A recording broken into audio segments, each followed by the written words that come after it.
Aloha mai kako, you are watching Hawaii Political Reporter. And welcome everybody. I'm very happy to be doing this. I think all voices should be heard. Okay, this will be opening statements. The American people are in crisis. We are losing our jobs, decent wages, our homes by the millions, affordable health care and higher education. The climate is in meltdown and our civil liberties are under attack. The wealthy few are richer than ever, rolling in more dough than ever, and the political establishment is not only not making it better, they're actually making it worse, imposing austerity on everyday people while they continue to squander trillions of dollars on wars for oil that we don't need, on Wall Street bailouts, and tax breaks for the very wealthy. The American people are at the breaking point, and we need to turn that breaking point in this election into a tipping point to take back our democracy and the peaceful, just, green future that we deserve.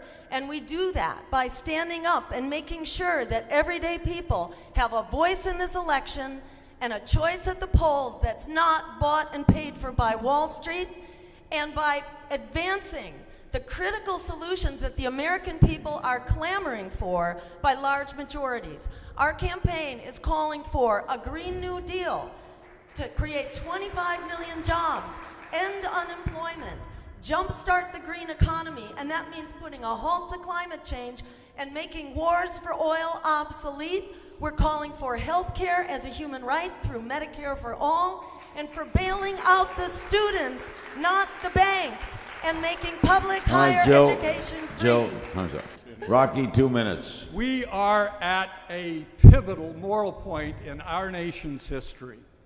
We've all suffered through the sellout of our government to Wall Street. Young people are burdened with crushing record tuition debt.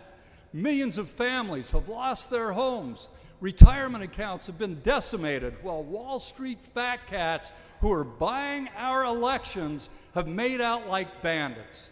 We've never had the disparity in income and wealth that we see between the very wealthy and all the rest of us since the 1920s. Our poverty rate has never been so high since 1965. Child poverty and infant mortality rates in the United States are next to the worst in the industrialized world, and among 50 nations, the United States has the worst rate of women dying in connection with pregnancy and childbirth. And under Obamacare, there will be 30 million people without essential health care by the year 2022.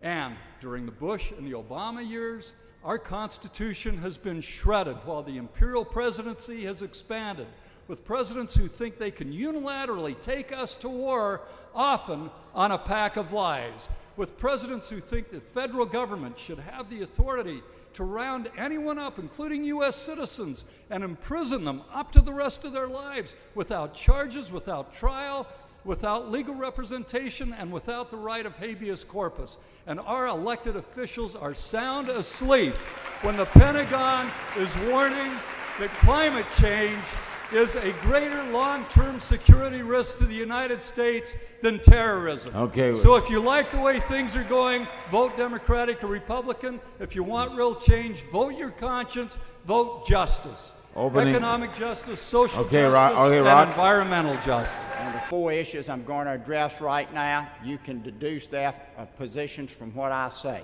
But I'm going to name 4 positions that I am very different from Barack Obama and Mitt Romney. First, Obama and Romney both claim that they were and still are for a balanced budget. Reality. The Obama budget this year was $1 trillion in deficit.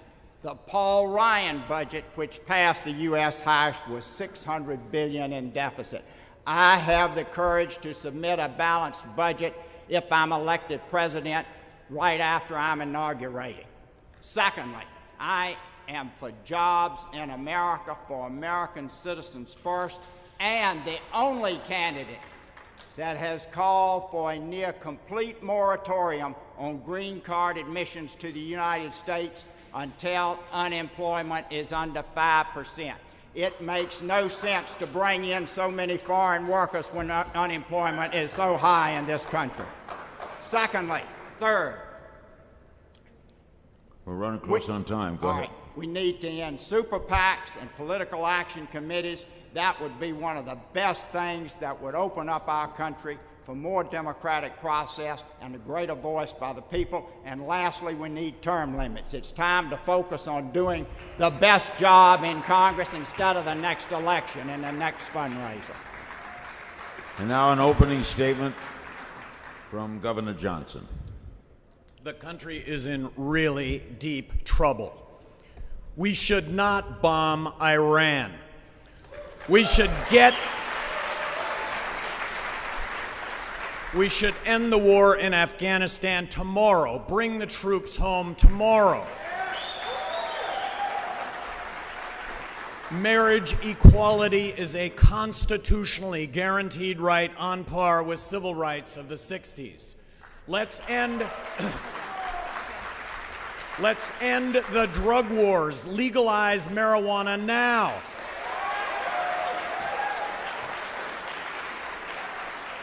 Let's repeal the Patriot Act. I would have never signed the National Defense Authorization Act, allowing for you and I, as U.S. citizens, to be arrested and detained without being charged. That's the reason we fought wars in this country.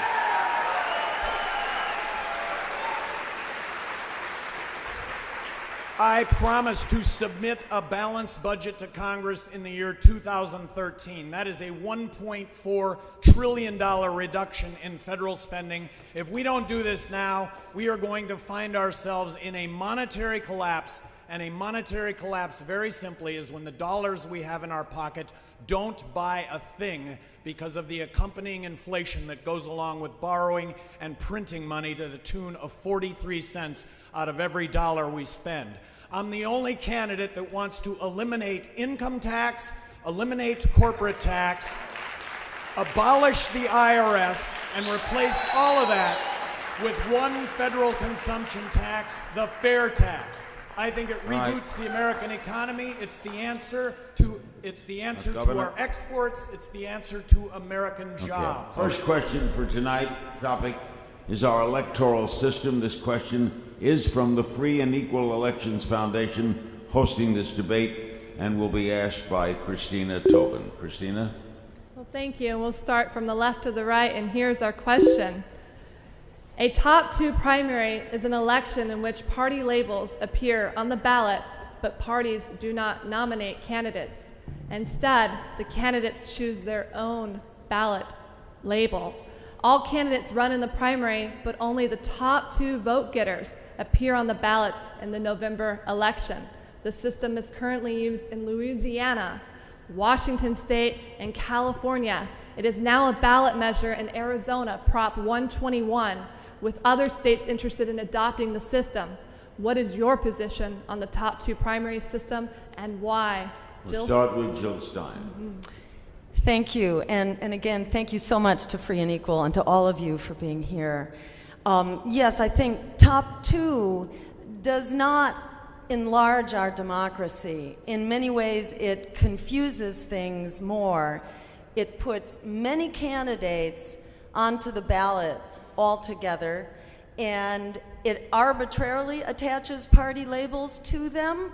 Any candidate can choose any label they want, so it really degrades the meaning of our political parties where they have meaning, and I know they don't always, but there are some that do have meaning that aren't bought and sold to the highest bidder, and the Green Party is one of those parties, and I know there are some other parties here as well, the independent parties, where the party actually represents real values, and the top two obscures the meaning of those parties, and it essentially puts everyone in together so you really can't tell who's representing you, and whoever has the biggest budget stands to win that primary, And essentially it becomes another way that big money can control our elections. So I oppose top two, as the Green Party does, and we actually support a whole variety of election reforms for the purpose of enlarging our democracy, not increasing the sellout of our democracy. We are calling for getting money out of politics through public financing. We're calling for opening up the airwaves to all qualified candidates. We are calling for a constitutional amendment 10 seconds, to clarify that money is not speech and that corporations are not people, to take back our constitutional rights. All right, Joe, thank you. All right, next, for 2 minutes, Rocky Anderson. Rocky? The top two system is simply a continuation of the degradation of our democracy by this duopoly of the Republican and Democratic parties. Our electoral system has been so constricted, our democracy so degraded by these two parties from the very beginning in terms of ballot access, even getting on the ballot so you can give people choices. This top two option would simply tell the duopoly, you just go ahead and keep raising all your money, you put your own candidates out there, you could even have just two people from the same political party, and that means no choice for the voters. Last night, and all these presidential and vice presidential debates, look how constricted the debate has been when you've had two parties there, the Republicans and the Democrats. They're arguing about who's going to spend more on the military budget. Barack Obama last night bragging that he's increased the military budget every year that he's been in office. They're both trying to outdo each other in terms of who's going to drill more, both offshore and on public lands, and neither of them even dares to talk about getting rid of this disastrous failed war on drugs. Neither of them talk about catastrophic climate change, and neither of them talk about poverty, when we've got the worst poverty rate in this country since 1965. So we need to open up the choices. In South Africa, the world rejoiced at the growth of their democracy following apartheid. I've got the ballot, the first ballot in their presidential election that had 18 people's names on it. Rocky. That's real democracy, and that's giving the voters real choice. Rocky, just one quick question. When you were mayor, what party were you in? Well, I was in the Democratic Party, but it was a nonpartisan office. I was a Democratic candidate for Congress in 1996, but I've had it with the Democratic Party.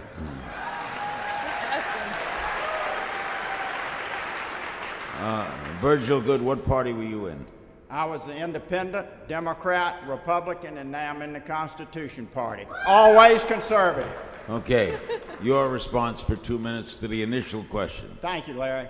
First, I want to say thanks to you for being here, for lending your name and your prestige to this event, and to thank Free and Equal for their hard work in bringing a much broader vision to the American people so they will know they've got more choices than just Obama and Romney. I do not favor the top two system. I agree with Jill when she said money is not speech, and that the top two system enhances those that have the most money. However, I am not for public financing. I was not in favor of $100 million for the Democratic National Convention of taxpayer money, $100 million to the Republican National Convention of taxpayer money.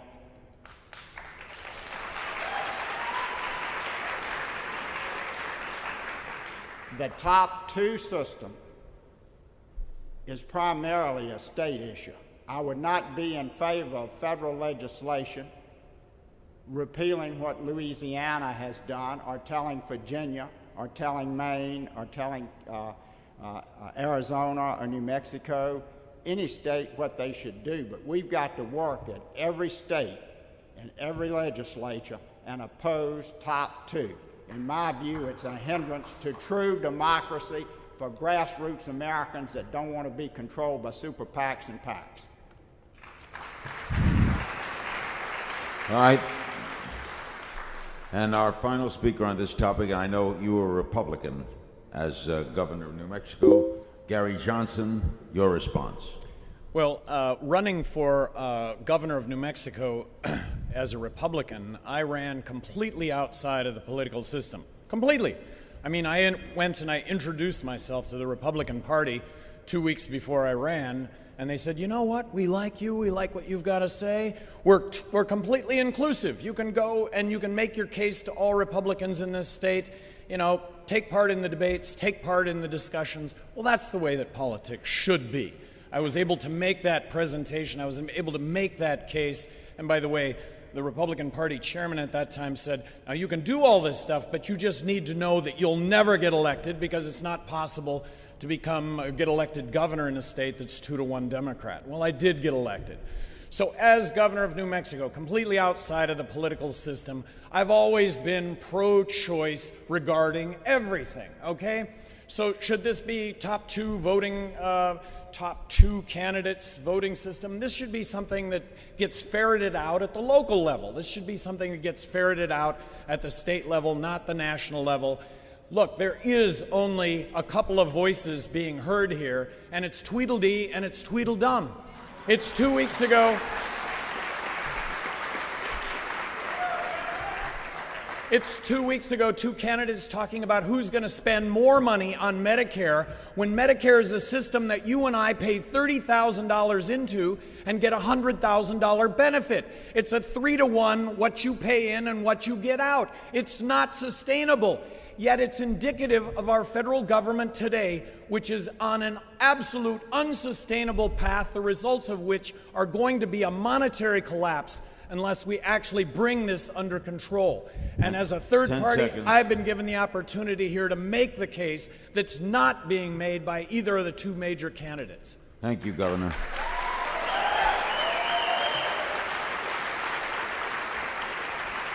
By the way, just a quick personal, a lot of people ask me why I would consent to do this. One, I like moderating, and two, I like asking questions, even though I didn't ask these questions, they were submitted. And three, I think these people deserve a lot of credit for coming forward. It's easy to sit back and watch these people stand up. They may not be counted on November 6th, but they're counting today, and they deserve to be heard. We have each is now entitled to a 1-minute response if they care to use it. Jill?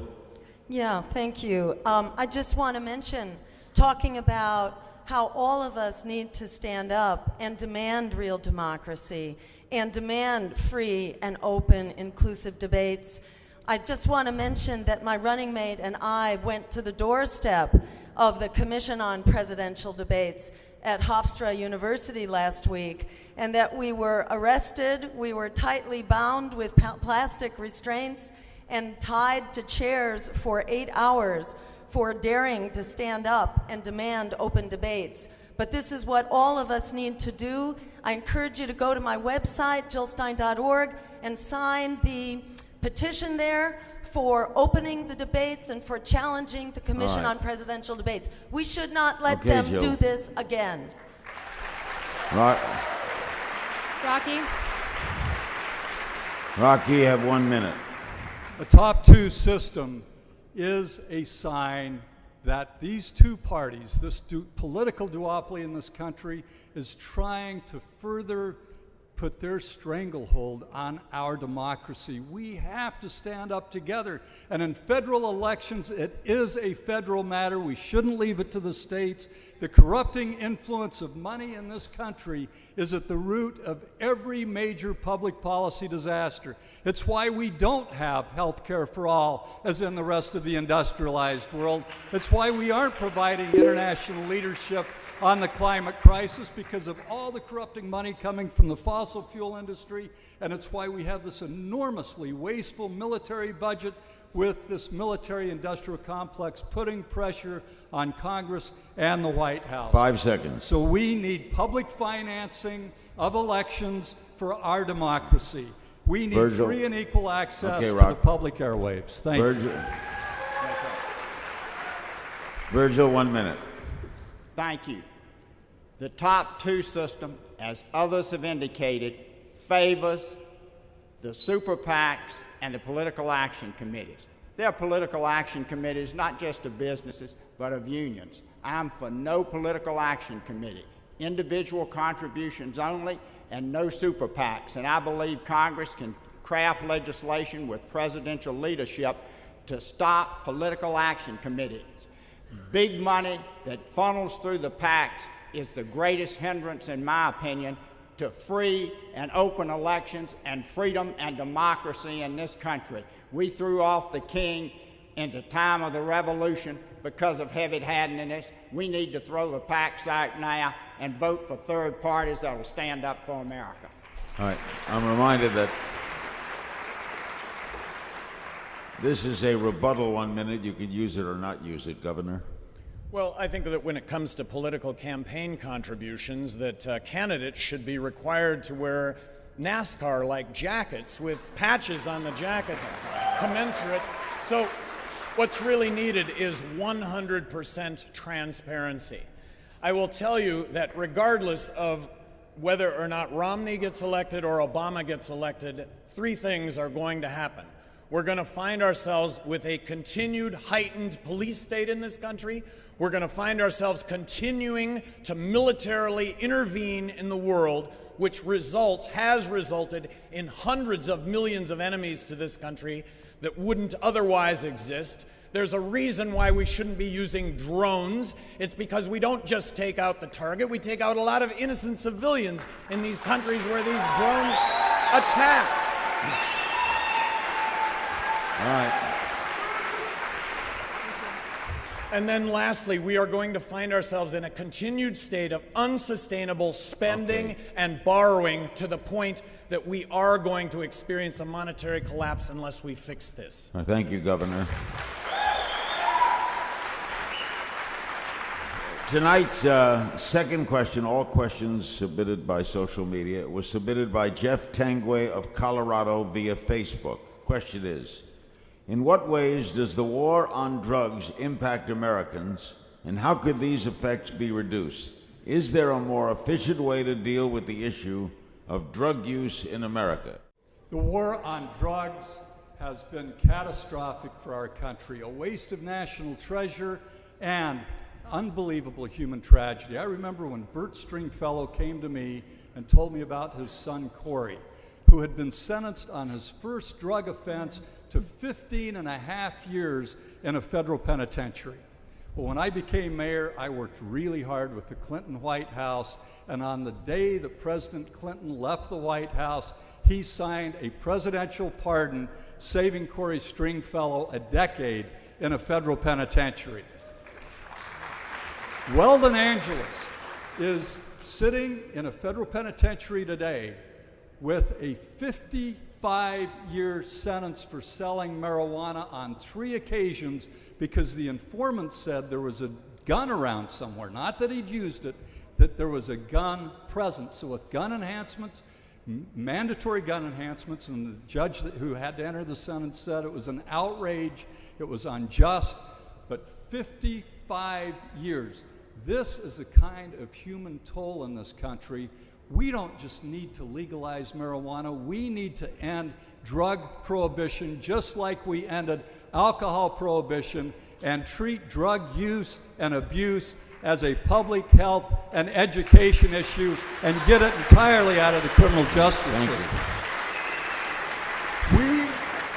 We have the largest incarceration rate in the world by far. We have 5% of the world's population and 25% of the world's prison population. We have more people in prison and jails in this country on drug offenses than Western Europe has in their prisons and jails on all offenses. 10 seconds. This has to end. We, the American people, need to come together, right, left, it doesn't matter about partisanship. We need to demand immediately an end to this insane war on drugs.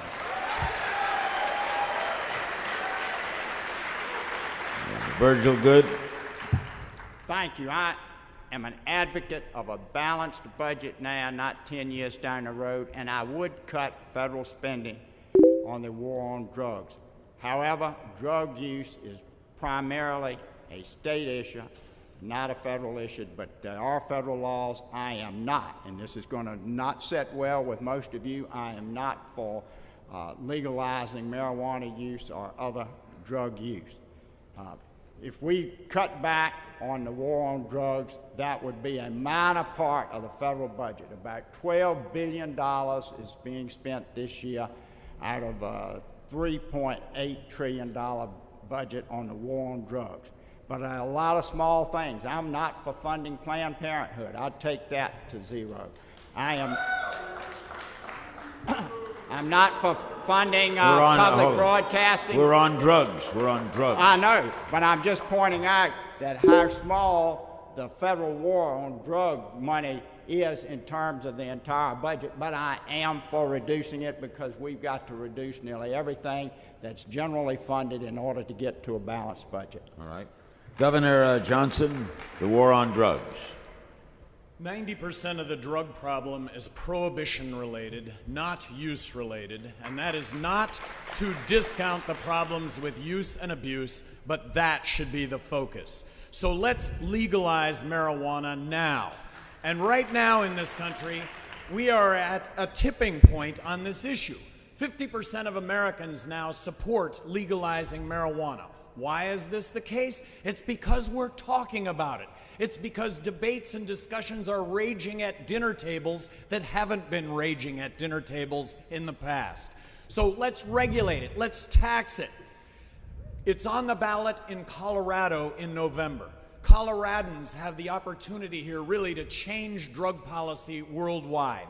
Coloradans get it. Citizens of Denver 6 years ago voted to decriminalize marijuana on a campaign based on marijuana being safer than alcohol. I am not a hypocrite on this issue. I have drank alcohol, I've smoked marijuana.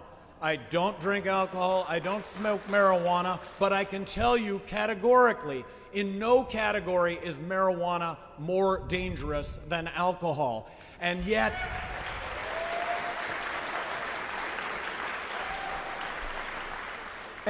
we are arresting 1.8 million people a year in this country on drug-related crime. We have the highest incarceration rate of any country in the world, 2.3 million people. Half of what we spend on law enforcement, the courts, and the prisons is drug-related, and to what end? Look, this is not about advocating drug use. 50% of kids graduating from high school have smoked marijuana. That's an issue that belongs with families, not in the criminal justice system.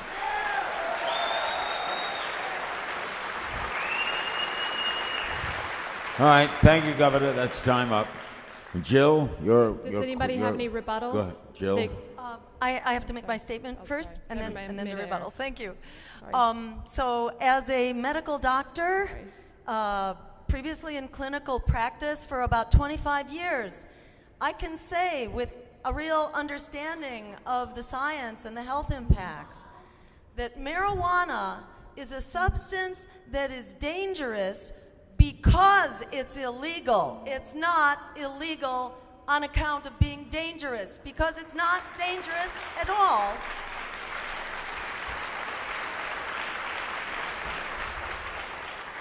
It is well understood that the health impacts of marijuana are mainly the public health and safety impacts from the illegal drug trade associated with marijuana prohibition. So the most important thing we can do to get rid of the health problems associated with marijuana is to legalize it. In 1913, the money power of the country was taken away from the people, but it was given up in the Federal Reserve Act. The Federal Reserve is no more federal than Federal Express. You try a hide and destroy a freedom man. You sick agenda, we know you anti-American. You come forward American Constitution. 1913, corrupt in the system. Devalue dollar, hyperinflation. The Federal Reserve, controlled by Lucifer. He can see you